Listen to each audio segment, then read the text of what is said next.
Hi. நான் வந்து 7th கிரேடில் படிக்கிறா பாப்பா சமுத்ரா, அவங்களோட மதர் பேசுகிறேன். டுடே வந்து கிளாஸ் அப்சர்வேஷனுக்கு மேம் இன்வைட் பண்ணியிருந்தாங்க.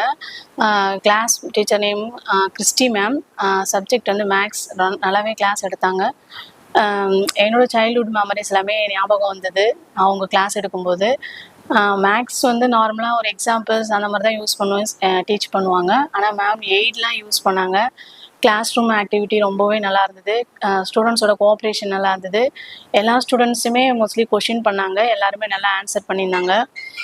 எல்லாருமே நல்லா லிசன் பண்ணியிருந்தாங்க. டல் ஸ்டூடெண்ட்ஸ் அப்படின்லாம் சொல்லிட்டு நல்லாவே அவங்க எக்ஸ்பிளைன் பண்ணாங்க. பிள்ளைங்களும் நிறைய வந்து டவுட்டு, இப்படி பண்ணால் எப்படி இருக்கும், அந்த சம்மை வச்சு நிறைய கொஷின் கேட்டாங்க. எல்லாத்துக்குமே மேம் வந்து கொஞ்சம் பொறுமையாகவே ஆன்சர் பண்ணாங்க. கிளாஸ் ரூம் நல்லா இருந்தது, நீட்டாக இருந்தது. பிள்ளைங்களுக்கும் எழுதுறதுக்கும் எல்லாத்துக்குமே டைம் கொடுத்தாங்க. கிளாஸ் ரூம் நல்லா இருந்தது. Thanks to Acharya. Thank you so much. என் பொண்ணு ப்ரீமாண்ட்லேருந்து கிரேட் 7 வரைக்குமே இங்கே தான் படிச்சுட்ருக்கான். எனக்கு நல்லா ஹோப் இருக்குது ஸ்கூல் மேலே. அவள் இன்னும் நல்லா பெருசாக வரணும். +2 வரைக்கும் இங்கேயே படிக்கணும். அவள் லைஃப்பில் ஒரு நல்ல அச்சீவ்மெண்ட்டோடு வரணும்.